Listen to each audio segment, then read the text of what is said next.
السلام عليكم ورحمة الله تعالى وبركاته. وعليكم السلام ورحمة الله. لو أنزلنا هذا القرآن على جبل لرأيته خاشعا متصدعا من خشية الله وتلك الأمثال نضربها للناس لعلهم يتفكرون. صدق الله العظيم.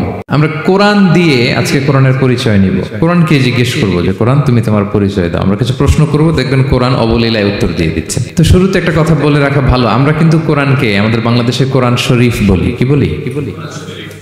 কিন্তু কোরআনে কোথাও কোরআনকে কোরআন শরীফ বলা হয়নি। শরীফ আপনি বলতে পারেন, শরীফ অর্থটা ভালোই, সম্মানিত কোরআন। কোরআন শরীফ মানে সম্মানিত কোরআন। কিন্তু আল্লাহ তাআলা কোরআনকে কোরআন শরীফ কোথাও বলেন না। আল্লাহ তাআলা কোরআনকে কোথাও বলেছেন কোরআনে মাজিদ, বাল হুয়া কুরআনুন মাজিদুন ফি লাওহিম মাহফুজ। আমি লাওহে মাহফুজে এই কোরআনে মাজিদকে রেখেছি। লাওহে মাহফুজ 7 আকাশের উপরে। তুলুহু মা বাইনাস সামাই ওয়াল আরদ, আকাশ জমিন যত লম্বা লাওহে মাহফুজ ঠিক তত লম্বা। ওয়া আরদুহু মা বাইনাল মাশরিকি ইলাল মাগরিব, পৃথিবীর প্রাচ্য থেকে পাশ্চাত্য যত দূর লাওহে মাহফুজ প্রশস্ততার দিক থেকে ঠিক তত দূর। ওহু মিন দুররাতিন বাইদা, সাদা ঝকঝকে ডায়মন্ড দিয়ে আল্লাহ লাওহে মাহফুজকে তৈরি করেছেন। এটা হচ্ছে কোরআনের বাড়ি 7 আকাশের উপরে। তো আল্লাহ বলেছেন বাল হুয়া কুরআনুম মাজিদ, কোরআনে মাজিদ বলছেন আল্লাহ, কোরআন শরীফ বলেন নাই। আরেক আয়াতে আল্লাহ তাআলা বলেছেন ইয়াসিন, তারপরে কি ওয়াল কুরআনিল হাকিম। তাহলে আরেক আয়াতে কোরআনে হাকিম বলেছেন, প্রজ্ঞাময় কোরআন, কোরআন শরীফ বলেন নাই। সূরা ওয়াকিয়ার আরেক আয়াতে আল্লাহ তাআলা বলেছেন ইন্নাহু লাকুরআনুন কারীমুন ফি কিতাবিম মাকনুন, এখানে বলেছেন কোরআনে কারীম। সূরা হিজরের এক আয়াতে আল্লাহ বলেছেন কোরআনে আযীম, ওয়ালাকাদ আতাইনাকা সাবআম মিনাল মাসানি ওয়াল কুরআনাল আযীম। নবী হে, আপনাকে আমি নিত্য পাঠনীয় সপ্ত বাক্য দিয়েছি আর কোরআনে আযীম দিয়েছি।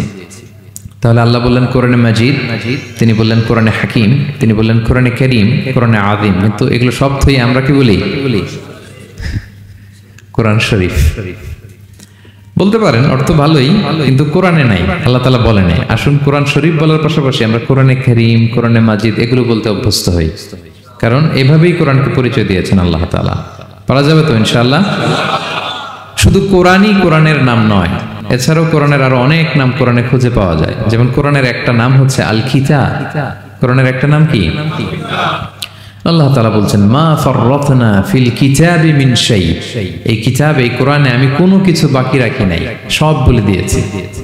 সব, ব্যক্তি জীবনে, পরিবারে, সমাজে, রাষ্ট্রে, রান্নাঘর থেকে শুরু করে বঙ্গভবন পর্যন্ত, কাঁথা সেলাই থেকে শুরু করে মহাকাশ পর্যন্ত সব আল্লাহ কোরআনে বলে দিয়েছেন, কিছু বাকি রাখি নাই। তাহলে কোরআনের একটা নাম আল কিতাব, একটা নাম কি? কোরআনের আরেকটা নাম আল ফুরকান, সত্য মিথ্যার পার্থক্যকারী, the criterion between right and wrong. Quran পড়লে বোঝা যায় কোনটা সত্য কোনটা মিথ্যা। আল্লাহ তাআলা বলেন তাবারাকাল্লাযী নাযালাল ফুরকানা আলা আবদিহি লিয়াকুনা লিল আলামিনা নাযীরা, আমি কোরআনকে ফুরকান বানিয়ে পাঠিয়েছি যাতে করে বিশ্বনবী মানুষকে সতর্ক করতে পারেন। তাহলে একটা পেলাম কোরআনের নাম আল কিতাব, এরপরে দ্বিতীয়টা পেলাম আল ফুরকান। কোরআনের একটা নাম হচ্ছে আয-যিকির। আমরা অনেকে মনে করি শুধু সুবহানাল্লাহ, আলহামদুলিল্লাহ এগুলাই জিকির না, কোরআনটাও একটা জিকির। কোরআনের একটা নাম হচ্ছে জিকির। আল্লাহ তাআলা বলছেন ইন্না নাহনু নাযালনা যিকরা ওয়া ইন্না লাহু লাহাফিযুন, নিশ্চয় আমি এই জিকিরকে মানে কোরআনকে নাজিল করেছি, আমি এই কোরআনকে সংরক্ষণ করব। তাহলে কোরআনের একটা নাম পেলাম আল কিতাব, একটা নাম পেলাম আল ফুরকান, একটা নাম পেলাম কি? জিকির। এরকম অনেকগুলো নাম কোরআনের আছে। শুনতে শুধু আমি সূরাতুল হাশরের 21 নম্বর আয়াত তেলাওয়াত করেছি। এখানে আল্লাহ তাআলা ইরশাদ করছেন যে এই কোরআনকে যদি আমি পাহাড়ের উপর নাজিল করতাম, লাউ আনজালনা হাযাল কুরআনা আলা জাবালিন লারাআইতাহু খাশিআম মুতাসাদ্দিআম মিন খাশিয়াতিল্লাহ। নবী হে, কোরআনকে যদি আমি পাহাড়ের উপর নাজিল করতাম, আপনি দেখতেন আল্লাহর ভয়ে এই পাহাড় ভেঙে চুরে খানখান হয়ে যেত। এটা এত গরুভার একটা বাণী কোরআন আল কারীম, পাহাড় ভেঙে যেত। পাহাড় কি চারটেখানে কথা? সুবিশাল পাহাড় আল্লাহ তাআলা পৃথিবীতে সৃষ্টি করে রেখেছেন। আপনারা আলাস্কা পর্বতমালার নাম শুনেছেন? Alaska range, situated located in USA. যুক্তরাষ্ট্রে একটা মাউন্টেন রেঞ্জ আছে, এটা 600 মাইল লম্বা। কয়শো মাইল? পুরোটাই পাহাড়। এটার নাম হচ্ছে আলাস্কা মাউন্টেন রেঞ্জ। ইউরোপে একটা মাউন্টেন রেঞ্জ আছে, এটার নাম হচ্ছে আল্পস মাউন্টেন রেঞ্জ। এটা 750 মাইল লম্বা। নেপালে একটা পাহাড় আছে, এটার নাম মাউন্ট এভারেস্ট। এটা 8829 মিটার উঁচু। আল্লাহ বলেন এই বিশাল বিশাল পাহাড়, আরব বিশ্বে অনেক বড় পাহাড় আছে। তুর পাহাড়ের চূড়ায় আমি উঠেছিলাম, আরব বিশ্বের সবচেয়ে বড় পাহাড় মাউন্টেন রেঞ্জ। আল্লাহ বলেন এই কোরআনকে যদি আমি তোমাদের উপর নাজিল না করে পাহাড়ের উপর নাজিল করতাম, আলাস্কার উপর নাজিল করতাম, আল্পস পর্বতমালায় নাজিল করতাম, তুর পাহাড়ে যদি নাজিল করতাম, মাউন্ট এভারেস্টের উপর যদি নাজিল করতাম, তাহলে নবী আপনি দেখতেন আল্লাহর ভয়ে এই পাহাড়গুলো ভেঙে চূর্ণ বিচূর্ণ হয়ে যেত। কিন্তু সেই কোরআন আল্লাহ কাদের উপর নাজিল করেছেন? আমাদের উপর। সো হিউজ রেসপন্সিবিলিটি, অনেক বড় দায়িত্ব। এই কোরআনকে আমরা বুঝি কিনা, কোরআনকে মানি কিনা, কোরআনের আইন সমাজে চাই কিনা, this is the burning question. নিজেকে নিজে প্রশ্ন করুন যে কোরআনের যে হকগুলো আছে আমরা আদায় করছি কিনা। এটা যেন তেন কোনো বাণী নয়, এটা আল্লাহ তাআলার পাঠানো বাণী, অনেক ভারী, অনেক ওজনওয়ালা বাণী। আল্লাহ তাআলা বলছেন ইন্না সানুলকি আলাইকা কওলান সাকিলা। নবী হে, আপনার কাছে আমি অনেক ভারী, হেভি ওয়েট ওয়ার্ড নাজিল করব। এটা অনেক ওজনের, এটা সিম্পল কোনো বিষয় নয়। এই কোরআন যখন রাসূল সাল্লাল্লাহু আলাইহি ওয়াসাল্লামের উপর নাজিল হতো, প্রচন্ড শীতের রাতে বিষ্ণু সাল্লাল্লাহু আলাইহি ওয়াসাল্লাম ঘামতেন। আম্মা জান আয়েশা বলেন আমরা কম্বল মুড়ি দিয়েও থাকতে পারি না, এত শীত, কিন্তু বিশ্বনবী ঘেমে ঘর্মাক্ত হয়ে একাকার। ওটের উপর বসে থাকা অবস্থা যখন কোরআন নাজিল হতো, ওটগুলো মরুভূমির মধ্যে বসে পড়তো ডিরেক্টলি। কাফেলা চলছে চলছে, সাইয়েদনা জিবরাইল এসে কোরআন নাজিল করেছেন, কোরআনের ভারে ধপাস করে উট বসে যেত। যায়েদ ইবনে সাবিত রাদিয়াল্লাহু তাআলা আনহু কাতিবুল ওয়াহী, রাসূল সাল্লাল্লাহু আলাইহি ওয়াসাল্লামের একজন সাহাবী। রাসূল সাল্লাল্লাহু আলাইহি ওয়াসাল্লাম একবার যায়েদ রাদিয়াল্লাহু তাআলা আনহুর পায়ের মধ্যে মাথা রেখে শুয়েছিলেন। দীর্ঘক্ষণ শুয়ে থাকলেন। যায়েদ রাদিয়াল্লাহু তাআলা আনহু বলছেন আমার কোনো কষ্টই হচ্ছে না। হঠাৎ করে কোরআন নাজিল হতে লাগলো। কি নাজিল হতে লাগলো? কোরআন। যায়েদ রাদিয়াল্লাহু তাআলা আনহু বলেন দীর্ঘক্ষণ রাসূল সাল্লাল্লাহু আলাইহি ওয়াসাল্লাম আমার পায়ের উপর মাথা রেখে শুয়ে আছেন, কিন্তু আমি টেরই পাচ্ছি না। কিন্তু যখন কোরআন নাজিল হতে লাগলো মনে হলো যে আমার পাটা ভেঙে খান খান হয়ে যাবে। রাসূল সাল্লাল্লাহু আলাইহি ওয়াসাল্লামের মাথার ওজন এত বেড়ে গেল, আমি আর রাসূল সাল্লাল্লাহু আলাইহি ওয়াসাল্লামকে রাখতেই পারছি না আমার পায়ের উপর। ইন্না সানুলকি আলাইকা কওলান সাকিলা। নবী হে, আমি অনেক ভারী, হেভি ওয়েট ওয়ার্ডের কোরআন আপনার কাছে নাজিল করব। সো কোরআনটা এটা অনেক সম্মানিত একটা বাণী, আল্লাহ তাআলার বাণী, অনেক ভারী একটা বাণী। এটা পাহাড় সইতে পারে না, পাহাড় ভেঙে চূর্ণ বিচূর্ণ হয়ে যেত। সে কোরআনকে আল্লাহ তাআলা আমাদের উপর নাজিল করেছেন। সো আমাদের হিউজ রেসপন্সিবিলিটি, অনেক বড় দায়িত্ব যে এই কোরআনকে মেনে চলা, কোরআন পড়তে জানা, কোরআনের অর্থ বোঝা এবং কোরআনের নীতিমালাগুলো আমাদের সমাজে বাস্তবায়ন করা। আমরা বলেছি যে আমরা কোরআন দিয়ে আজকে কোরআনের পরিচয় নিব। কোরআনকে জিজ্ঞেস করবো যে কোরআন তুমি তোমার পরিচয় দাও। আমরা কিছু প্রশ্ন করবো, দেখবেন কোরআন অবলীলায় উত্তর দিয়ে দিচ্ছে। আমরা যদি কোরআনকে জিজ্ঞেস করি যে কোরআন তুমি যে পৃথিবীতে এসেছো তোমার হিস্ট্রিটা বলো, কবে আসলা, কবে নাজিল হয়েছ? কোরআন বলবে শাহরু রমাদানাল্লাযী উনজিলা ফীহিল কুরআন, আমি রমাদান মাসে এসেছি, যেন তেন মাসে আসেনি। কোরআনকে যদি আমরা প্রশ্ন করি যে কোরআন রমাদান তো 29 দিন বা 30 দিন, তো এই 30 দিনের বা 30 রাতের কোন দিন বা কোন রাতে এসেছো? কোরআন বলবে ইন্না আনজালনাহু ফি লাইলাতিল কদর, আমি কদরের রাতে এসেছি। সুবহানাল্লাহ বিহামদিহি। ওমা আদরাকা মা লাইলাতুল কদর, কে তোমাকে জানাবে কদর কি? লাইলাতুল কদরি খায়রুম মিন আলফি শাহর, কদরের রাত 1000 মাসের চেয়েও সেরা। রাসূল সাল্লাল্লাহু আলাইহি ওয়াসাল্লাম আফসোস করতেছেন, আল্লাহ বনি ইসরাইলের লোকেরা হায়াত পাইছে 1000 বছর, 1500 বছর, এত ইবাদত করছে, আমার গুনাহগার উম্মতের কি হবে? আমার গুনাহগার উম্মত তো 60-70 এর মধ্যে মরে শেষ। আমার উম্মতি মা বাইনা 60 ইলা 70, আমাদের গড় বয়স কত? 60 থেকে 70। তো আল্লাহ বলেন চিন্তা করো না, লাইলাতুল কদর খায়রুম মিন আলফি শাহর, তোমার গুনাহগার উম্মতের জন্য আমি কদরের রাত দিয়েছি, 1000 মাসের চেয়ে সেরা। তাহলে কোরআনের হিস্ট্রি আমরা জেনে গেলাম। রমাদানে আসছে, রমাদানের কোন রাতে আসছে? এখন যদি জিজ্ঞেস করি তুমি কি একা একা আসছো না কেউ নিয়ে আসছে তোমাকে, এবার কি উত্তর পাওয়া যাবে? এই প্রশ্নের উত্তরে কোরআন আমাদেরকে জানায় যে আমি একা আসিনি। নাযালা বিহির রূহুল আমিন। রূহুল আমিন হচ্ছে জিবরাইল আলাইহিস সালামের একটা নাম, বিশ্বস্ত আত্মা। রূহুল আমিনের সাথে আমি এসেছি, সবচাইতে বিশ্বস্ত, যেহেতু এটা আল্লাহর বাণী, এটা আসার সময় যদি অন্যের কথা ঢুকায় দেয় তাহলে ভেজাল আছে না নাই?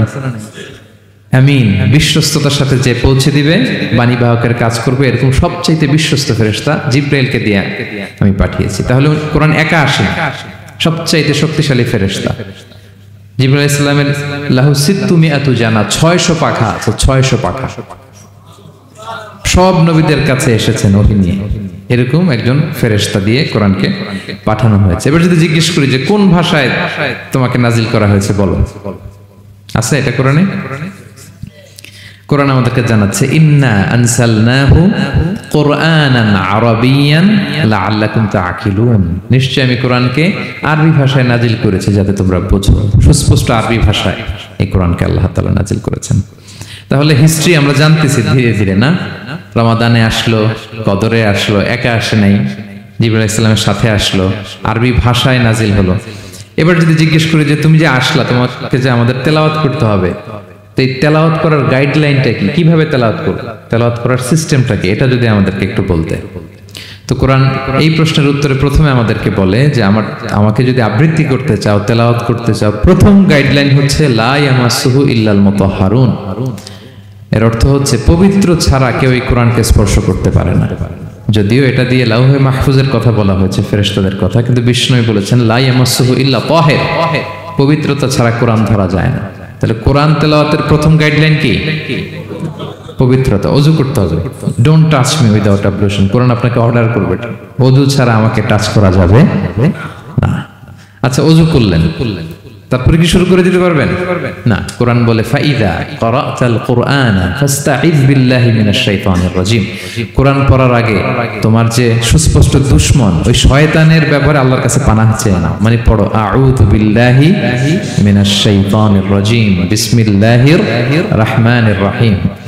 তাহলে ওযু করলেন, আউযু বিল্লাহ বললেন, বিসমিল্লাহ বললেন। এবার কি করতে হবে? এবার কোরআন বলছে যেমন মনে চায় তেমন পড়া যাবে না। তুমি গানের সুরে, ব্যান্ডের সুরে, হিপ হপ সুরে কোরআন পড়বা, এটা আল্লাহ কবুল করবে না। কোরআন বলছে ওয়ারাত্তিলিল কুরআনা তারতিলা, তারতিলের সাথে কোরআন পড়তে হবে, ধীর স্থির ভাবে কোরআন পড়তে হবে। তারতিল, আপনারা যারা কোরআন পড়বেন তারতিলের সাথে পড়বেন। What is তারতিল? আনাস রাদিয়াল্লাহু তাআলা আনহুকে জিজ্ঞেস করা হয়েছিল তারতিল কি, নবী কিভাবে তেলাওয়াত করতেন। তিনি বলেছিলেন ইয়ামুদ্দু বিহা সাওতাহু মাদ্দান, বিষ্ণু ইসলাম প্রতিটি আয়াত টেনে টেনে পড়তেন। কিভাবে? টেনে টেনে পড়তেন। আবার বিষ্ণু ইসলামের স্ত্রী উম্মে সালামা রাদিয়াল্লাহু তাআলা আনহা, তিনি বলতেন ইয়াকাত্তিউ কিরাআতাহু আয়াতান আয়াতান, বিষ্ণু ইসলাম প্রতিটি আয়াত শেষে থামতেন, এক আয়াত পড়ে থেমে আরেক আয়াত, আবার থেমে আরেক আয়াত। আলহামদুলিল্লাহি রাব্বিল আলামিন আর রহমানির রহিম মালিকি ইয়াউমিদ্দিন। দেখেন, টেনে টেনেও পড়লাম, আবার প্রতিটা আয়াত শেষে থামলাম। This is তারতিল। ওয়ারাত্তিলিল কুরআনা তারতিলা, এভাবে টেনে টেনে প্রতি আয়াত শেষে থেমে থেমে পড়ার নাম তারতিল। এভাবে পড়তে হবে। তো পড়ার গাইডলাইন কি পেলাম? প্রথমে কি করতে হবে? ওযু করতে হবে, পবিত্রতা। এরপরে আউযু বিল্লাহ, বিসমিল্লাহ পড়তে হবে। এরপরে কিভাবে পড়তে হবে? তারতিলের সাথে। কথা কি বুঝতে পারতেছেন সবাই? বিরক্ত হচ্ছেন না তো আপনারা? আচ্ছা, মুভিং অন। এরপর যদি বলি যে ঠিক আছে ওযু করলাম, আউযু বিল্লাহ বিসমিল্লাহ বললাম, তারতিলের সাথে পড়বো, তো কোত্থেকে পড়বো? সূরা তো 114টা, পারা তো 30টা। কোন দিক থেকে? শুরু থেকে না মিডল থেকে না শেষ থেকে? দেখেন কোরআন কি বলে। কোরআন বলে ফাকরাউ মা তায়াসসারা মিনাল কুরআন, যেখান থেকে সহজ লাগে ওইখান থেকে পড়ো, যেখান থেকে। এই যে আমরা একটু পরে মাগরিবের সালাত করবো, কোনো ধরা বাঁধা এরকম গাইডলাইন আছে যে এই সূরাটাই পড়তে হবে? সূরা আর রহমান দিয়ে না পড়লে মাগরিব হবে না, বা সূরা জিলজাল দিয়ে না পড়লে মাগরিব আদায় হবে না, এরকম আছে? ফাকরাউ মা তায়াসসারা মিনাল কুরআন, যেখান দিয়ে তোমার সহজ লাগে ওইখান দিয়ে পড়ো। শুধু বড় এক আয়াত বা ছোট 3 আয়াত এই পরিমাণ হলেই হবে, যেখান থেকে মনে চায়, যে কোনো পারা, যে কোনো সূরা। আলহামদুলিল্লাহ বলেন। বিশেষ করে ফজরের নামাজে বিষ্ণু ইসলাম লম্বা কিরাত পড়তেন, কারণ ফজরের কোরআন তেলাওয়াতটাতে স্পেশালি সাক্ষী রাখা হয়। আল্লাহ তাআলা বলছেন আকিমিস সালাতা লিদুলুকিশ শামসি ইলা গাসাকিল লাইলি ওয়া কুরআনাল ফাজর ইন্না কুরআনাল ফাজরি কানা মাশহুদা। সূর্য যখন ডুবে তখন থেকে রাত পর্যন্ত সালাত কায়েম করো, বিশেষ করে ফজরের সালাত। এ সময় ফেরেশতারা আসে, এটা সাক্ষী থেকে যায়।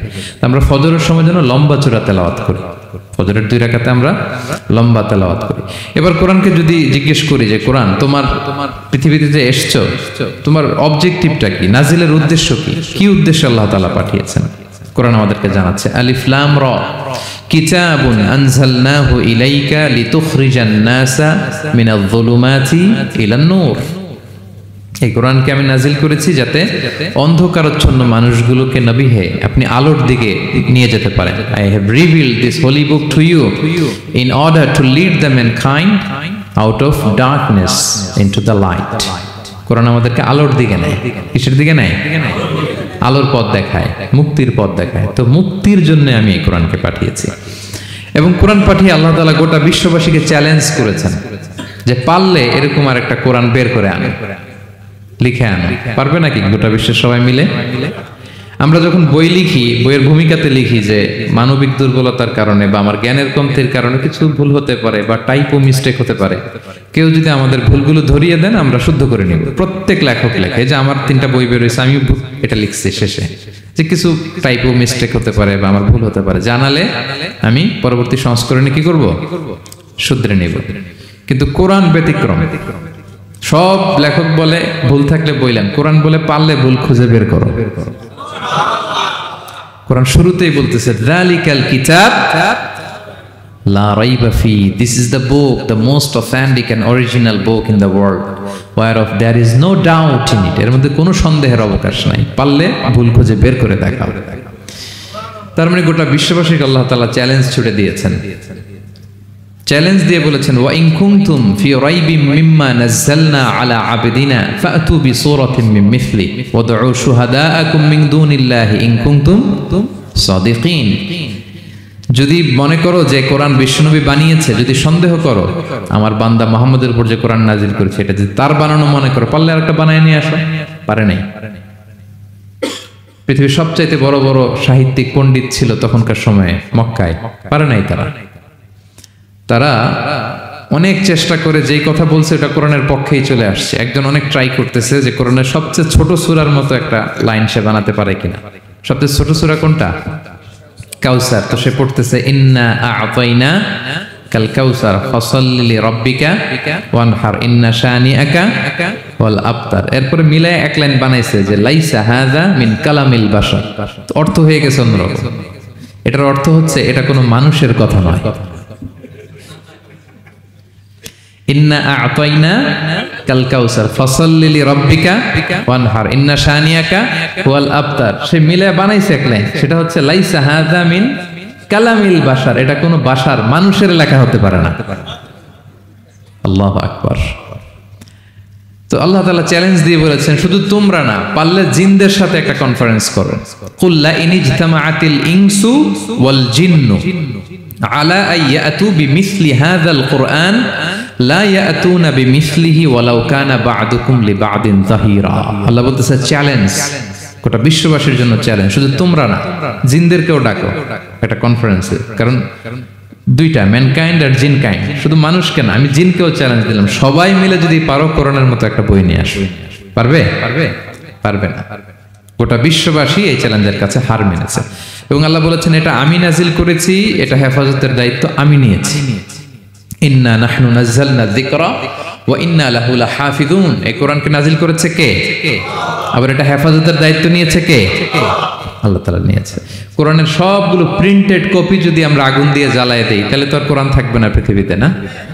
হ্যাঁ, আমরা আমাদের তাকরিম সালেহ আহমদ তাকরিমের মতো 10 জন ওয়ার্ল্ড ক্লাসের হাফেজদের বসাইলেই উইদিন 3 days আমি আরেকটা কপি বানাই ফেলতে পারবো। কি বলেন, পারা যাবে না? গোটা বিশ্বে আমাদের যে হুফাজ, এদের মধ্যে ওয়ার্ল্ড ক্লাস যে হাফেজ, এরকম 10 জন লাগবে শুধু আমার। গিভ মি জাস্ট 3 days, আমরা আরেকটা কোরআন বের করে ফেলতে পারবো। কারণ আমরা শুধু কোরআন লিখে রাখি না, এই সিনার ভিতরে খোদাই করে রাখি, ঠিক কি না? এবং হাফেজে কোরআনের সংখ্যা পৃথিবীতে বাড়ছে। পৃথিবীতে কোন দেশে সবচেয়ে বেশি হাফেজ জানেন আপনারা? না, বাংলাদেশে না। ইজিপ্ট র্যাঙ্কিং এ আছে, কিন্তু সবচেয়ে বেশি হাফেজ হচ্ছে লিবিয়াতে। লিবিয়াতে প্রত্যেক 3 জনে 1 জন হাফেজ। মোট জনসংখ্যা 70 লাখ, হাফেজ আছে 23 লাখ। র্যাঙ্কিং এর সেকেন্ড হচ্ছে আল মাগরিব, আরবিতে বলে মাগরিব মানে মরক্কো, ওদের হাফেজের সংখ্যা 16 লাখ। থার্ড হচ্ছে ইজিপ্ট, মোর দেন 1 মিলিয়ন। ফোর্থ হচ্ছে সৌদি আরবিয়া, ফিফথ হচ্ছে জর্ডান। কোটি কোটি হাফেজ আছে আমাদের গোটা বিশ্বে। আমাদের সবগুলো কোরআনের প্রিন্টেড কপি জ্বালিয়ে দিল, কোরআন আবার নিয়ে আসতে আমাদের কয়েকদিনের ব্যাপার। আলহামদুলিল্লাহ বলবেন না? এই কোরআনের ভেতরে আল্লাহ তাআলা শিফা রেখেছেন রহমত। আল্লাহ বলেন অনুনাজ্জিলু মিনাল কুরআনি মা হুয়া শিফাউন ওয়া রাহমাতুল লিল মুমিনিন ওয়া লা ইয়াজিদুয যালিমিনা ইল্লা খাসারা। আমি এই কোরআনের ভিতরে শিফা রেখে দিয়েছি, রহমত রেখে দিয়েছি। সূরাতুল ফাতিহাকে বলা হয় সূরাতুশ শিফা। অসুস্থ ব্যক্তির গায়ে আপনি ফু দিতে দেরি, সুস্থ হতে দেরি হয় না, কিন্তু ওই ঈমানটা থাকতে হবে। ওই ঈমান নিয়ে, ওই আমল নিয়ে যদি আপনি রিসাইট করে ফু দেন, আল্লাহ তাআলা সুস্থ করে দেবেন। এবং এই কোরআন আপনাকে বিপদ থেকে উদ্ধার করতে পারে, কারণ কোরআন আল্লাহর সিফাত, এটা আল্লাহর একটা সিফাত। এটা পরে আপনি আল্লাহর কাছে দোয়া করলে আপনাকে বিপদ থেকে উদ্ধার করবে। আল্লাহ তাআলা বলছেন ওয়া ইযা ক্বারা'তাল কুরআনা জাআলনা বাইনাকা ওয়া বাইনাল্লাযীনা লা ইউমিনুনা বিল আখিরাতি হিজাবাম মাসতুরা। নবী হে, আপনি যখন কোরআন তেলাওয়াত করেন তখন আপনার আর কাফেরদের মাঝে আমি পর্দা ঢেলে দেই। পর্দা, কাফেররা আপনারা দেখে না। সুবহানাল্লাহ। সূরা লাহাব যখন নাজিল হলো, তাব্বাত ইয়াদা আবি লাহাবি ওয়া তাব, ধ্বংস হোক, নিপাত যাক আবু লাহাবের 2 হাত। আবু লাহাব কে ছিল বলেন তো? বিশ্বনবীর চাচা। তো আয়াত যখন নাজিল হলো, চাচার বদনাম যখন আয়াতে আসলো, চাচি উম্মে জামিল খুব রেগে গেল। সে যখন নমুসলিমদের কাছে শুনতে আরম্ভ করলো, কি আমার স্বামীর ব্যাপারে কটূক্তি, আজকে মুহাম্মদের খবর আছে। আতাইনা ওয়া আবাইনা ওয়া আমরাহু কালাইনা, আজকে মুহাম্মদের একদিন আর আমার একদিন, একটা স্পরস্পর করে ছাড়বো। রেগে মেগে, খুব জাদ্রের মহিলা ছিলেন, আসতেছে। তো বিষ্ণু ইসা ইসলাম কাবা ঘরের পাশে আবু বকর রাদিয়াল্লাহু তাআলা আনহুকে নিয়ে বসা। তো আবু বকর রাদিয়াল্লাহু তাআলা আনহু এই দৃশ্য দেখে বললেন, ইয়া রাসূলুল্লাহ, আপনি এখান থেকে চলে যান, উম্মে জামিল এসে আক্রমণ করবে আপনার উপর। আল্লাহ রাসূল বললেন, আবু বকর তুমি ভয় পেও না, আমি জাস্ট একটু কোরআন তেলাওয়াত করব, এরপরে কি হয় দেখ। বিষ্ণু ইসা ইসলাম কোরআন তেলাওয়াত করতে লাগলেন। আর রেগে মেগে আগুন হয়ে উম্মে জামিল আসছে, এসে আবু বকরকে বলতেছে, এই আবু বকর, তোমার বন্ধু মুহাম্মদ কোথায় বলো। পাশেই কিন্তু বিশ্বনবী বসা, কিন্তু সে চোখে দেখে না। সুবহানাল্লাহি ওয়া বিহামদি। জাআলনা বাইনাকা ওয়া বাইনাল্লাযীনা লা ইউমিনুনা বিল আখিরাতি হিজাবাম মাসতুরা। নবী, আপনি যখন কোরআন পড়েন, কাফেরদের আর আপনার মাঝে আমি কি এঁটে দেই? পর্দা এঁটে দেই, ওরা দেখে না। আপনি বিপদে পড়ছেন, আপনি কোরআন পড়েন, আপনার শত্রু আপনাকে দেখবে না। হিজরতের রাতে বিষ্ণু ইসলাম আবু বকর রাদিয়াল্লাহু তাআলা আনহুকে নিয়ে গারে সাউরে আশ্রয় নিলেন। মক্কার কুরাইশরা খুঁজতে আবু বকর রাদিয়াল্লাহু তাআলা আনহু তো ভয়ে তটস্থ, যে কি না কি হয়ে যায়। আবু বকর রাদিয়াল্লাহু তাআলা আনহু বললেন যে আমি অবাক, আমার পাশ দিয়ে হেঁটে যায় ওরা, কিন্তু আমাদেরকে দেখে না। ইমাম আল কুরতুবী, তিনি মনসুর দুর্গে বন্দী ছিলেন, জালিমের বন্দিশালায়। উনি জেলখানা ভেঙে পালাতে লাগলেন। পালাতে সৈনিকরা টের পেয়ে গেল, খুঁজতেছে ওনাকে। খুঁজতে ধরার জন্য উনি এক পাহাড়ের চিপায় যেয়ে আশ্রয় নিলেন আর সূরা ইয়াসিন তেলাওয়াত করতে লাগলেন। তো ওরা খুঁজতে পায় না, কিন্তু উনি পাশেই, চোখে দেখে না। তো উনি বললেন যে হঠাৎ এক সৈনিক, সে ইউরিন পাস করতে লাগলো দাঁড়িয়ে, মানে প্রস্রাব করতে লাগলো। তার প্রস্রাবের ছিটে ফোঁটা আমার গায়েও লাগতেছে, কিন্তু সে আমার দেখে না। সুবহানাল্লাহ পড়বেন না? জাআলনা বাইনাকা ওয়া বাইনাল্লাযীনা লা ইউমিনুনা বিল আখিরাতি হিজাবাম মাসতুরা। নবী হে, যখন কোরআন পড়বেন, আপনার আর কাফেরের মাঝে আমি কি এঁটে দেই? পর্দা এঁটে দেই। আমি নিজেও এটার অনেক প্রমাণ পেয়েছি। আমি বাংলাদেশের একটা জেলায়, চাঁদপুরের এদিকে একটা এলাকায় আমার একটা তাফসীর প্রোগ্রাম ছিল। তো একটা সময় আমি খুব প্রত্যন্ত অঞ্চলে যেতাম, রিমোট এরিয়ায়, বিল একটা গ্রাম দাওয়াত করছে, তো আমি চলে যেতাম। কোরআনের কথা আমার পৌঁছাইতে হবে সব জায়গায়। তো মাহফিল শেষে রাত 2টার দিকে আমরা ফিরতেছি, বিল কিছু গুচ্ছ গ্রাম। হঠাৎ একটা মোড়, ওই মোড়ের ওইখানে দেখি একটা গাছ ফালানো। এটার মানে হচ্ছে আশেপাশে ডাকাত আছে, ওখানে ডাকাতি এরকম হয় আর কি। বিল এরিয়াতে গাছ ফেলে রাখে, তো গাছ থাকলে তো আর কোনো সিএনজি প্রাইভেট কার কিছুই যাবে না। তাই আমি বুঝতে পারলাম যে এটা তো ডাকাতের কাজ। আমি সূরা ইয়াসিন তেলাওয়াত শুরু করে দিলাম। বিপদে বলে সূরা ইয়াসিনের প্রথম 9 আয়াত, কয় আয়াত? এই 9 আয়াত পড়বেন। পড়তে আরম্ভ করলাম, ড্রাইভারকে বললাম একটু করে পেছাও। তো টর্চ মারতেছে বিল থেকে, মানে ওরা তো ওখানে উৎপেতে আছে। আমি পড়তেছি, কিছুক্ষণ পরে ডাকাত নিজে এসে গাছ সরাই দিয়ে বলতেছে, যান। মানে ও কি করবে ও নিজেও বুঝতেছে না। ও যে কি করবে, ও কি করতে হবে ওটা মানে বুদ্ধিজ্ঞান সে হারাই ফেলেছে। সে শুধু গাছটা সরালো, বলতেছে যান যান, এই চলে গেলাম। এটা আমার নিজের প্রমাণ, হয়তো কোথাও বলি নাই, আজকে প্রসঙ্গক্রমে বলা হয়ে গেল।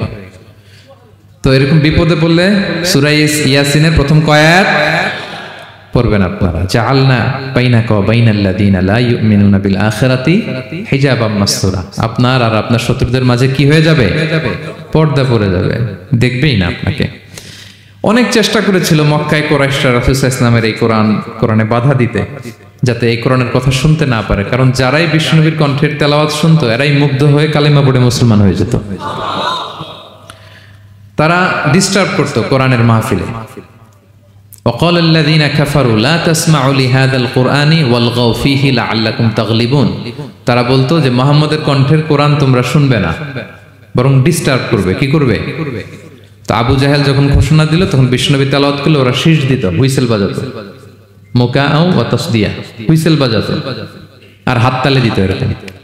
তো হাততালি দিয়ে যাতে বিশ্বনবীর সাউন্ডটা অন্যরা না শুনে, বিশ্বনবীর চারদিকে ঘিরে হুইসেল মারতো আর হাততালি দিত, ডিস্টার্ব করতো যাতে না শুনে। কিন্তু এই কোরআনের বাণীটা কার? এই বাণী কি হুইসেল দিয়ে আটকানো যায়? হাততালি দিয়ে, র‍্যাপ দিয়ে, পুলিশ দিয়ে, কোনো বাধা দিয়ে আটকানো যাবে? যাবে না। পৃথিবীর কোনো শক্তি দিয়ে এটাকে আটকানো যায় না, এটা তো আল্লাহর বাণী।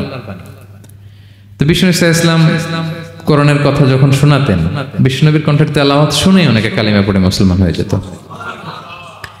তো আবু জাহেল কোনো দিশা না পেয়ে পরে মক্কার যে পার্লামেন্ট দারুন নদওয়াতে বিল উত্থাপন করলো যে আজকে থেকে মুহাম্মদের কণ্ঠের তেলাওয়াত কেউ শুনতে পারবে না, কেউ শুনতে পারবে না। তো মজার ব্যাপার হচ্ছে সবাইকে না করে লুকায় লুকায় সে নিজেই শুনতে যায়। কারণ সে তো আরব হওয়ার ফলে কোরআনের যে ভাষা শৈলী, যে প্রাঞ্জল বাক্য বিন্যাস, শব্দের বুনন, এটা শুনে সে অবাক হয়ে যায় যে এত সুন্দর বাক্য বিন্যাস কিভাবে হতে পারে। তো সবাইকে দিনের বেলা নিষেধ করে, রাত্রিবেলা বিষ্ণু ইসলাম রিভাইজ করতেন, লুকায় লুকায় ওনার ঘরের পিছনে যেয়ে শুনতো। শুধু সেই না, তার ডান হাত বা হাত ওয়ালিদ ইবনে মুগিরা, উতবা শাইবা, উতবা ইবনে মুগিরা, শাইবা ইবনে মুগিরা, ওয়ালিদ ইবনে মুগিরা, এরা সবাই কি করতো? লুকিয়ে লুকিয়ে কোরআন শুনতো। পরে বিশ্বনবী যখন ঘুমের প্রস্তুতি নিতেন সব ফিরে আসতো, ফিরে আসার সময় সবার দেখা হয়ে যেত। তারা লজ্জিত হতো, সবাই বলতো আবু জাহেল ঘটনা কি? দিনের বেলা তুমি শুনতে নিষেধ করো, রাতে তো তুমিই চলে আসো। তো সে বললো আজকে কঠিন দারুন নাদওয়ার পার্লামেন্টে বিল পাস করব, যে এমনটা করবে এই শাস্তি মাথার চুল কামিয়ে মক্কার বাজারে ঘোরানো হবে। তো এই বিল যেদিন পাস হয়েছে আবু জাহেল ওই দিন নিশ্চিত ভাবতেছে আজকে যে বিল পাস করছে কেউ তো যাবে না, আমি একটু যাই। মানে আজকে যে কঠিন শাস্তির ঘোষণা দিছি আজকে কেউ এই স্পর্ধা দেখাবে না। মুহাম্মদ তো তেলাওয়াত শুরু করে দিয়েছে, কি যে মধুর বাণী, যাই একটু শুনে আসি। ওয়ালিদ ইবনে মুগিরারও একই প্ল্যান যে আজকে আবু জাহেল যে টাইট দিছে কেউ যাবে না, আমি একটু যাই। তো এভাবে সবাই লুকিয়ে লুকিয়ে বিষ্ণুনবীর ওখানে যায় হাজির, মন্ত্রমুগ্ধ তেলাওয়াত শুনছে। বিষ্ণুনবীর তেলাওয়াত শেষ, ফিরে যখন আসতেছে, ফিরে আসার রাস্তায় একটা আবার দেখা হয়ে গেছে। তো এভাবে তারা কোরআনকে বাধা দিতে যে বারবার নিজেরা লজ্জিত হতো। এবং হজের মৌসুমে যখন ভিন দেশ থেকে লোকেরা আসতো, মক্কার যে এন্ট্রিগুলো আছে আবু জাহেল লোক বসিয়ে রাখতো, বলতো যে সবাইকে বলবা এখানে একটা উন্মাদ লোক আছে, বীর বীর করে কি যেন বলে, নাম তার মুহাম্মদ, তোমরা হজ করতে আসো, হজ করো, জমজমের পানি খাও, সাফা মারওয়ায় দৌড়াও, কিন্তু এই মুহাম্মদের কাছেও যাবা না, গেলেই পাগল হয়ে যাবে। মানুষের একটা অভ্যাস আছে, আল ইনসানু হারিসুন আলা মা মুনিয়া, মানুষের যেটা করতে না বলা হয় বেশি, মানুষ এটা করে বেশি। তো রাসূল মুহাম্মদের কথা কিন্তু ভিনদেশীরা জানতোই না। মুহাম্মদের কাছে যেও না যখন বলছে, সবাই মনে মনে প্ল্যান করে নিছে আর যাই করি আর না করি মুহাম্মদের দেখে যাইতে হবে। তো এরা হস্টস করে সবাই খুঁজতো, হু ইজ দিস মুহাম্মদ, কে এই মুহাম্মদ? রাসূল সাল্লাল্লাহু আলাইহি ওয়াসাল্লামের কাছে আসতো, রাসূল সাল্লাল্লাহু আলাইহি ওয়াসাল্লামের তেলাওয়াত তো অনেক দূরে, চেহারা দেখে অনেকে কালিমা পড়ে মুসলমান হয়ে যেত। এত নুরানি চেহারা বিশ্বনবী ছিল, এত সুন্দর তেলাওয়াত ছিল। প্রিয় ভাইরা, সেই কোরআনকে আল্লাহ তাআলা বলছেন যে পাহাড়ের উপর যদি নাজিল করতাম, পাহাড় ভেঙে কি হতো? চুরমার হয়ে যেত। পাহাড়ের উপর নাজিল না করে কার উপর নাজিল করছে? আমাদের উপর নাজিল করছে। আমাদের হিউজ রেসপন্সিবিলিটি, এই কোরআনকে আমাদের বুঝতে হবে, জানতে হবে। কোরআন শুদ্ধভাবে পড়ার প্রচেষ্টা চালাবেন তো? রেগুলার কোরআনের অর্থ বুঝবেন তো? কোরআনের মাহফিলগুলোতে আসবেন তো? কোরআনের পক্ষে থাকবেন তো সবাই? ছোট্ট একটা গল্প দিয়ে শেষ করি। গল্পটা বর্ণনা করেছেন ইবনু হিব্বান ওনার একটা গ্রন্থের নাম রওদাতুল উকালা। ওনার নাম হচ্ছে আব্দুল্লাহ ইবনে মুবারক, অনেক বড় মুহাদ্দিস, ইমাম বুখারীর উস্তাদ। হজে গিয়েছিলেন, হজ বিশ্বনবীর কবর জিয়ারত শেষে হজ করে ফিরতেছেন। হঠাৎ তিনি দেখতে পেলেন মরুভূমিতে কাপড় জড়িয়ে, চাদর জড়িয়ে এক বৃদ্ধা মহিলা শুয়ে আছেন। গল্পটার নাম হচ্ছে আল মুতাকাল্লিমাতু বিল কোরআন, মানে যে নারী সবসময় শুধু কোরআন দিয়ে কথা বলে। গল্পের নাম কি? যে নারী শুধু কি দিয়ে কথা বলে? কোরআন দিয়ে কথা বলে। হজ করে ফিরতেছেন, হঠাৎ দেখেন এক বৃদ্ধা মহিলা, বয়স্ক মহিলা, চাদর গায়ে দিয়ে শুয়ে আছে। তো এটা অনেক বড় একটা কনভারসেশন, আমি কনভারসেশনটা আপনাদেরকে শোনাই। উনি কাছে গেলেন, যে সালাম দিলেন, আসসালামু আলাইকুম রাহমাতুল্লাহ। সালামের উত্তরে বৃদ্ধা মহিলা স্বাভাবিকভাবে উত্তর না দিয়ে একটা কোরআনের আয়াত তেলাওয়াত করলেন। তিনি তেলাওয়াত করলেন, সালামুন কাওলাম মির রাব্বির রহিম, মানে দয়াময় প্রতিপালক আল্লাহর পক্ষ থেকে তোমার প্রতিও সালাম। এটা একটা কোরআনের আয়াত, কিন্তু এটা দিয়ে উত্তর হয়ে যায় সালামের। কি বলেন? আচ্ছা, গেল। এবার আব্দুল্লাহ ইবনে মুবারক জিজ্ঞেস করলেন, মাযা তাসনাঈনা ফি হাযাল মাকান, এখানে কি করেন আপনি? কি করতেছেন একা একা? এই প্রশ্নের উত্তরও ভদ্রমহিলা একটা কোরআনের আয়াত তেলাওয়াত করে দিলেন। উনি তেলাওয়াত করলেন, ওয়ামাই ইউদলিল ফালা হাদিয়া লাহ, মানে আল্লাহ যার পথ ভুলায় দেয় তারে পথ দেখানোর কেউ নাই। মানে বুঝাইতে চাইলেন আমি পথ হারাই ফেলছি। কি বুঝাইতে চাইলেন? পথ হারাই ফেলছি, মানে উনি এমন ভাবে কোরআনের আয়াত চুজ করে যাতে উত্তর হয়ে যায়। তো এবার উনি জিজ্ঞেস করলেন, আইনা তুরিদিন, পথ হারাই ফেলছেন তো বুঝলাম, আয়াত থেকে এটা বোঝা যায়, তো আপনি কোথায় যাচ্ছেন? ডেস্টিনেশন কোথায়? উনি আবার একটা আয়াত তেলাওয়াত করলেন, সুবহানাল্লাযী আসরা বিআবদিহি লাইলাম মিনাল মাসজিদিল হারামি ইলাল মাসজিদিল আকসা। রাসূল সাল্লাল্লাহু আলাইহি ওয়াসাল্লাম মেরাজের আগে যে ইসরা হয়েছিল, মসজিদুল হারাম থেকে মসজিদুল আকসায় রাসূল সাল্লাল্লাহু আলাইহি ওয়াসাল্লাম আল্লাহ নিয়েছিলেন, এটা তেলাওয়াত করলেন। তো বুঝাতে চাইলেন আমি আপনার মতো হজে আসছিলাম মসজিদুল হারামে, আর যাচ্ছি মসজিদুল আকসা, মানে ফিলিস্তিন আমার বাড়ি। মসজিদুল আকসা কোন দেশে? ফিলিস্তিনে। আয়াত এমন ভাবে উনি পিক করেন যাতে করে উত্তর হয়ে যায়। উনি বোঝাতে চাইলেন আমিও হজ করতে এসেছিলাম, যাচ্ছি কোথায়? ফিলিস্তিন, মসজিদুল আকসা যে দেশে আছে। তো উনিও বুঝে গেলেন যে তাহলে আপনি মসজিদুল আকসায় যাচ্ছেন। তো এবার জিজ্ঞেস করলেন, আনতুম মুনযু কাম ফি হাযাল মাকান, তো এখানে একা একা পড়ে আছেন কয়দিন? আবার কোরআনের আয়াত, সালাসা লায়ালিন সাবিয়া, টানা 3 দিন 3 রাত এখানে আছে। এটা কোরআনের আয়াত একটা। আবার জিজ্ঞেস করলেন উনি, মা আরা মাআকি তাআমান তাআকুলিন, তো একা যে পড়ে আছেন আবার 3 দিন, তো আপনি খাচ্ছেন কি? বেঁচে আছেন কিভাবে? ভদ্রমহিলা আবার একটা আয়াত তেলাওয়াত করে দিলেন। তিনি পড়লেন, হুয়া ইউতঈমুনি ওয়া ইউসকিন, ইব্রাহিম আলাইহিস সালামের কথা, যে ওই আল্লাহ তাআলাই আমারে খাওয়ায়, আল্লাহই আমাকে পান করায়। আল্লাহ তাআলা ব্যবস্থা করেছেন আমার। তো এইবার উনি অবাক হচ্ছেন, আমি এত বড় মুহাদ্দিস আব্দুল্লাহ ইবনে মুবারক, ইমাম বুখারীর উস্তাদ, আমি স্বাভাবিকভাবে কথা বলি আর যাই প্রশ্ন করি একটা আয়াত তেলাওয়াত করে দেয় আর ওটা দিয়ে উত্তর হয়ে যায়। কি মহিলার সন্ধান পেলাম? তো উনি বলতেছে, ফাবি আইয়ি শাইইন তাতাওয়াদ্দাইন, 3 দিন যে এখানে আছেন মরুভূমির বালুর মধ্যে, ওযু করেন কিভাবে? উনি আবার একটা আয়াত তেলাওয়াত করলেন, ফা ইন লাম তাজিদু মাআন ফাতায়াম্মামু সাঈদান তাইয়িবা। না, আল্লাহ আয়াতে বলেছেন যদি তোমরা পানি না পাও পবিত্র মাটি দিয়ে তায়াম্মুম করে নিও। তো বুঝাতে চাইলেন পানি নাই তো কি হয়েছে, বালু তো আছে, তায়াম্মুম করে নাও। আল্লাহু আকবার। এবার উনি বললেন, ইন্না মাইয়া তাআমান আলা তাকুলিন, আমার ব্যাগে তো কিছু খাবার আছে, আপনি কিছু খাবেন? আবার কোরআনের আয়াত, সুম্মা আতিম্মুস সিয়ামা ইলাল লাইল, আল্লাহ এক আয়াতে বলেছেন তোমরা রোজা ফজর থেকে শুরু করে সন্ধ্যা পর্যন্ত পূর্ণ করো। তো বুঝালেন আমি রোজা রাখছি। কি বুঝালেন? রোজা রেখেছি। এবার উনি একটু মাসালা খাটাইতে চাইলেন, ভাবলেন যে বুড়ি তুমি আমার সাথে শুধু কোরআন দিয়ে উত্তর দিচ্ছ, দাঁড়াও তোমাকে আমি আটকাইতেছি। উনি মাসালা খাটাইলেন যে ফাকুলতু লাহা লাইসা হাযা শাহরু রমাদান, তো রোজা রাখছেন মানে এটা তো রমজান মাস না, হজ করে ফিরতেছি আমরা জিলহজ মাসের শেষের দিক, কিসের রোজা? ওই মহিলা আবার একটা আয়াত তেলাওয়াত করলেন যে ওমান তাতাওয়া খায়রান ফা ইন্নাল্লাহা শাকিরুন আলিম, আমি রমজানের ফরজ রোজা তো রাখিনি, এখন আমি নফল রোজা রেখেছি। আয়াতের অর্থ হচ্ছে তোমরা নফল যা করো এগুলোর প্রতিদান আল্লাহ তোমাদের বুঝিয়ে দেবে। রমজান না ঠিক আছে জিলহজ, কিন্তু আমি কি রোজা রেখেছি? নফল রোজা। এইবার উনি ধরছেন মাসালা, এবার বলতেছে উবি হালান আল ইফতার ফিস সাফার, সফরে তো রোজা ভাঙা যায় আছে, রোজা তো ভাঙা যায়, খান একটু। এবার উনি কোরআন থেকে আবার তেলাওয়াত করলেন, ওয়া আনতা সুমু খায়রুল লাকুম ইন কুনতুম তা'লামুন। আল্লাহ যে আয়াতে বলেছেন যে সফরের রোজা ভাঙ্গা জায়েজ আছে, ওই আয়াতের শেষে আবার আল্লাহ বলছেন যদি রাখো সব বেশি পাবা। কেউ অসুস্থ হলে রোজা ভাঙবে, সফরের রোজা ভাঙবে। এই আয়াতের শেষে হচ্ছে ওয়া আনতা সুমু খায়রুল লাকুম ইন কুনতুম তা'লামুন, তবে রোজা যদি রাখো এটা ভালো যদি তোমরা বুঝতে। এবার উনি আর যাবে কোথায়, দিশেহারা হয়ে এবার জিজ্ঞেসই করে ফেলছে, লিমাদা লা তুকাল্লিমিনি মিসলা মা উকাল্লিমুকি। আচ্ছা মা, এবার বলেন আমি আপনার সাথে যেভাবে কথা বলি আপনি এইভাবে কথা বলেন না কেন? কিছু জিজ্ঞেস করলে কোরআনের আয়াত বলেন কেন? আমি কথা বলতেছি আপনি আমার সাথে এভাবে কথা বলেন, কিছু জিজ্ঞেস করলে কোরআনের আয়াত কেন? এইটার উত্তরে উনি আরেকটা কোরআনের আয়াত উনি পড়লেন, মা ইয়ালফিযু মিন কাওলিন ইল্লা লাদাইহি রাকীবুন আতীদ। আল্লাহ বলেছেন তোমরা মুখ দিয়ে যাই বের করো এটা লিখে রাখার জন্য দুই কাঁধে রাকীব আতীদ আছে, তুলে রাখে। তার মানে আমি যে তোমার সাথে কথা বলতেছি প্রত্যেকটাই তো রেকর্ডেড হয়, রেজিস্টার্ড হয়।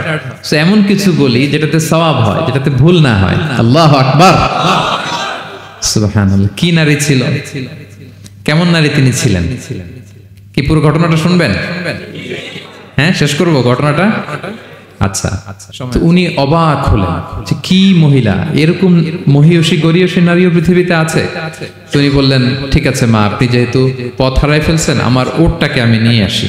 ফাহাল্লাকা আন আহমিলুকি আলা নাখাতি হাযিহি ফাতুদরিকিল কাফিলা, আমার উটটা নিয়ে আসি, উটে বসেন, আমি আপনাকে এগিয়ে দিয়ে কাফেলাতে যুক্ত করে দেই। আপনি কি রাজি আমার উটে বসবেন? আবার কোরআনের আয়াত, ওমা তাফআলু মিন খাইরিন ফাইন্নাল্লাহা বিহি আলিম। তোমরা যত ভালো কাজ করো আল্লাহ সেটা জানেন, মানে তোমার এই ভালো কাজ আল্লাহ জানেন, আল্লাহ এর প্রতিদান দিবেন।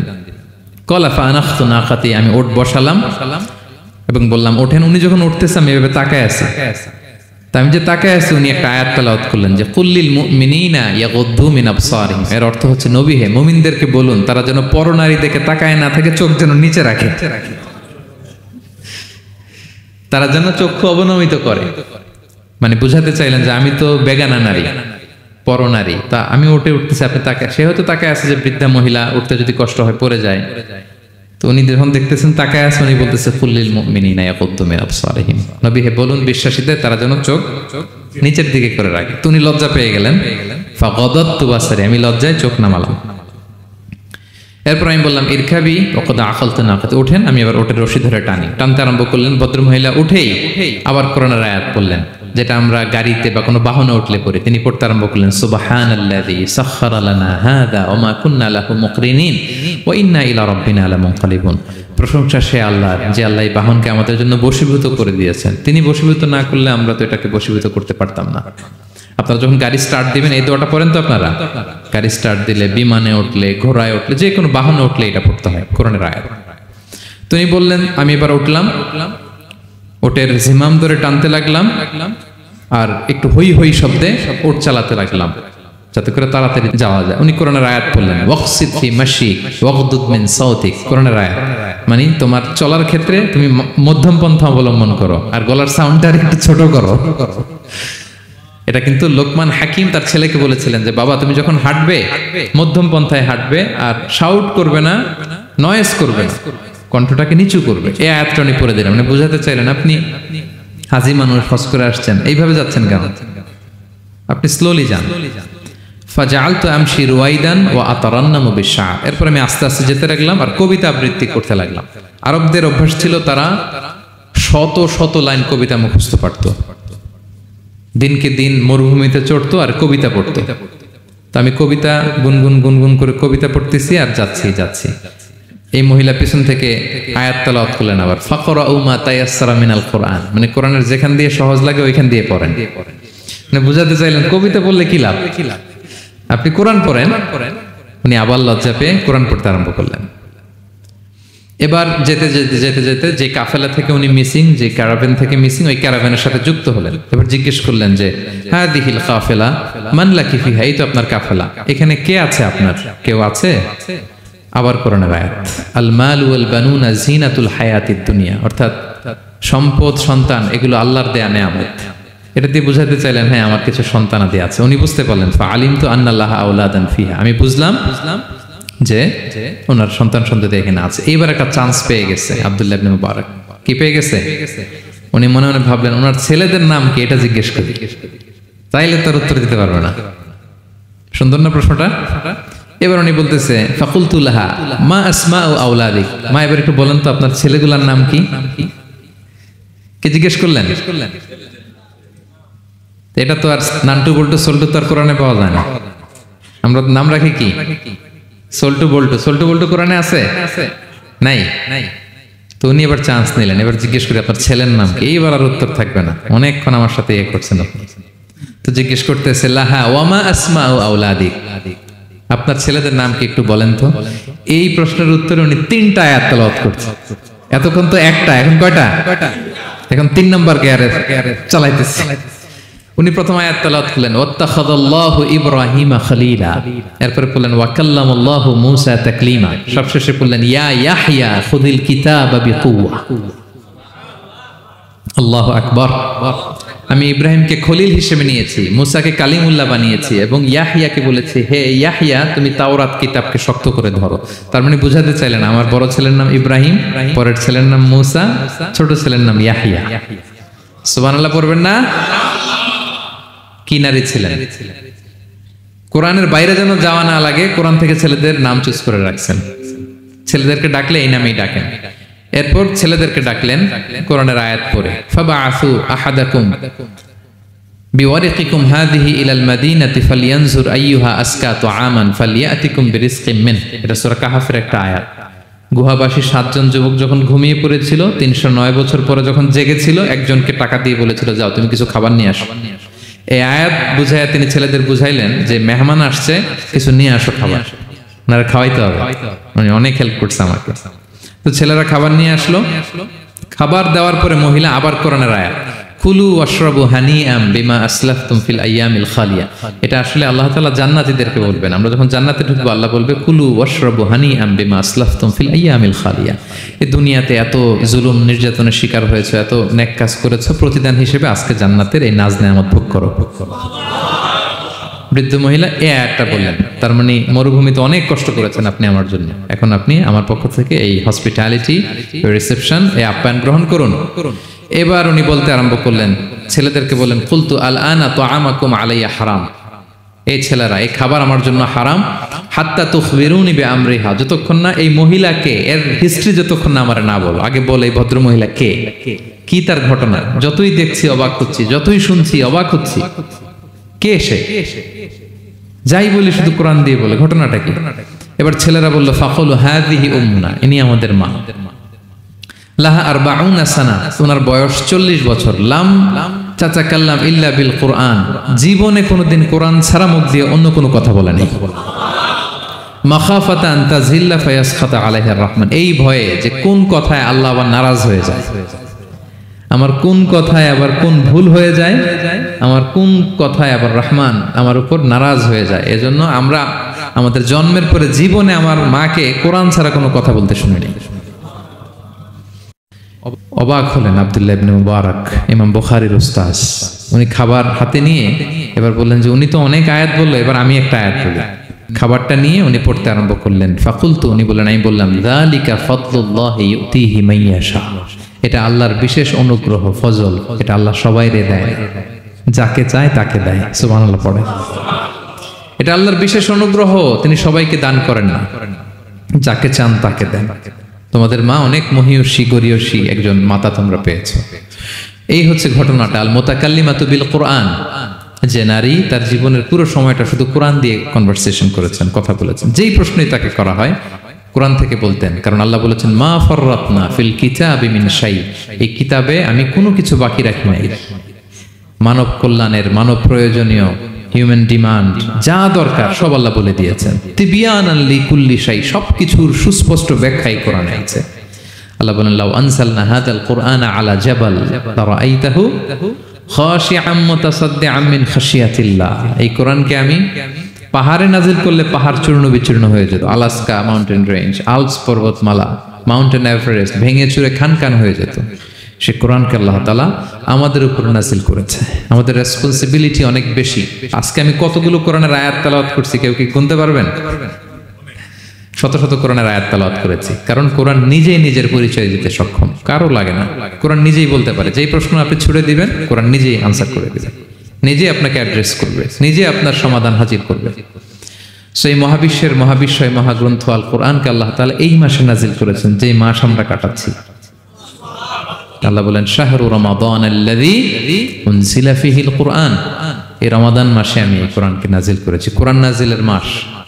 আজকের এই কায়েত ফাউন্ডেশনের ইফতার প্রোগ্রাম তখনই সার্থক হবে যখন আমরা নিজেদের সাথে নিজেরা এই কমিটমেন্ট করবো, এই প্রত্যয় ব্যক্ত করবো যে আমি কোরআন শুদ্ধভাবে পড়তে চাই, এই কোরআনকে আমি বুঝতে চাই, এই কোরআনকে আমি হৃদয়ে ধারণ করতে চাই, আমি তাদাব্বুরে কোরআন করতে চাই। কোরআনে কি মেসেজ আল্লাহ দিল এটা আমি জানতে চাই। কি ভাইয়েরা, আমরা জানতে চাই কি চাই না? যারা আমরা কোরআন শুদ্ধ করে পড়তে পারি না, আমরা যেন তার তীরের সাথে তাজবিদের সাথে কোরআন তেলাওয়াতটা শিখে নিই। রাজি আছেন তো? যে যে এলাকায় থাকেন ওই এলাকার সুরাউতে ওই এলাকার ইমাম সাহেবের সাথে একটা ছোট্ট গ্রুপ করে আপনারা কোরআন শিক্ষার আসর করবেন। সন্ধ্যাকালীন কোরআন শিক্ষার আসর, বয়স্কদের কোরআন শিক্ষার আসর। লজ্জা নেই, বাঁচতে হলে জানতে হবে, বাঁচতে হলে জানতে হবে। যারা শুদ্ধ করে পড়তে জানি তারা যেন নিয়মিত কোরআনের অর্থ পড়ি। এখন অনেক কোরআনের অ্যাপস পাওয়া যায়, আপনি অর্থ পাবেন, তাফসির পাবেন, অ্যাক্সেসটা অনেক সহজ হয়ে গেছে, বড্ড সহজ। No excuse will be granted that day. সেদিন কোনো অজুহাত আপনি দিতে পারবেন না আল্লাহর কাছে যে আল্লাহ এই কারণে পারি না। আল্লাহ বলবে মালয়েশিয়া এসে তো ভাসাম লাইও শিখে ফেলছে, তো ভাসাম লাইও পারো, কোরআন পারো না কেন? IELTS করে ইংরেজিতে পটু, ইংরেজি পারো, আরবি পারো না কেন? সব পারো, এটা পারো না কেন? কোনো এক্সকিউজ আল্লাহ গ্রহণ করবেন না। আমাদেরকে কোরআন বুঝতে হবে, আমাদেরকে কোরআন জানতে হবে। কোরআনকে আল্লাহ তাআলা সহজ করেছেন। আল্লাহ বলেছেন ওয়ালাকাদ ইয়াসসারনাল কুরআনা লিযিকর ফাহাল মিন মুদ্দাকির। কে আছে কোরআন শিখবে? কোরআনকে আমি সহজ করেছি। আমরা যেন কোরআন শিখি, কোরআনের অনুবাদ পড়ি, কোরআনের তাফসীর পড়ি। আল্লাহ তাআলা আমাদের যে মেসেজ বা বার্তা দিতে চেয়েছেন সেটা যেন আমরা হৃদয়ঙ্গম করি। আল্লাহ তাআলা বলেন আফালা ইয়াতাদাব্বারুনাল কুরআন আম আলা কুলুবিন আকফালুহা। ওরা কি কোরআন নিয়ে তাদাব্বুর করবে না, চিন্তা গবেষণা করবে না, একটু চিন্তাশীল হবে না? নাকি ওদের অন্তরের মধ্যে তালায় ঝং ধরে গিয়েছে? সো আমাদের এই দীর্ঘদিনের জং ধরে যাওয়া তালা খোলার জন্য আল্লাহ তাআলা রিমাইন্ডার হিসেবে রমাদান আমাদেরকে পাঠিয়েছেন, কোরআনের মাস। আমরা যেন কোরআনের মাসে কোরআনের সাথে নিজেদের সম্পর্ককে গড়ে তুলি, আমরা যেন কোরআনময় করে তুলি আমাদের এবারের রমাদান। আমি আমার ভেরিফাইড পেজ থেকে, ভেরিফাইড ইউটিউব চ্যানেল থেকে কোরআনের একটা লাইভ সিরিজ করি, সূরাতুন নূর। সূরাতুন নূরের 2টি পর্ব আমরা করেছি, আরো 2টি পর্ব, এগুলো আপনারা শুনবেন। কোরআনের প্রোগ্রামগুলোতে আসবেন, কোরআনের আসরগুলোতে জানবেন। কোরআন পারি না, কোরআন বুঝি না, এই কথা যেন আমাদের মুখ দিয়ে কারো বের না হয়। আমরা সবাই কোরআন জেনে বুঝে মরতে চাই। কি রাজি আছেন তো সবাই? আল্লাহ তাআলা আমাদের সবাইকে কথাগুলো বোঝার ও আমল করার তৌফিক দান করুক। আমরা যেন কোরআনের সাথে নিজেদের সম্পর্ক করতে পারি। কোরআন যেন দুনিয়াতে যেমনি আমাদের সাথী, কবরেও যেন আমাদের সাথী হয়, এবং কোরআন যেন আমাদের পক্ষে সাক্ষী দেয় in the day of judgment. কিয়ামতের দিন কোরআন সাক্ষী দিবে। আল্লাহ বলে আমি সেই সাক্ষী গ্রহণ করব। কোরআন সুপারিশ করবে, আল্লাহ বলে সেই সুপারিশ আমি গ্রহণ করব। সো আমরা যেন বেশি বেশি কোরআন তেলাওয়াত করি, যাদের খতম দেওয়ার সুযোগ আছে শুরু থেকে শেষ পর্যন্ত রেসাইটেশন করি, অর্থ যেন পড়ি, এবং কোরআনের সাথে যেন আমরা অ্যাটাচমেন্ট করে তুলি, সুসম্পর্ক, একটা স্ট্রং অ্যাটাচমেন্ট। পারা যাবে তো ইনশাআল্লাহ? আল্লাহ তাআলা আমাদের সবাইকে কথাগুলো বোঝার আমল করার তৌফিক দান করুক। হাযা মা ইনদি ওয়াল ইলমু ইনদাল্লাহ আলাইহি তাওয়াক্কালতু ওয়া ইলাইহি উনীব। ওয়াসসালামু আলাইকুম ওয়া রাহমাতুল্লাহি তাআলা ওয়া বারাকাতুহু।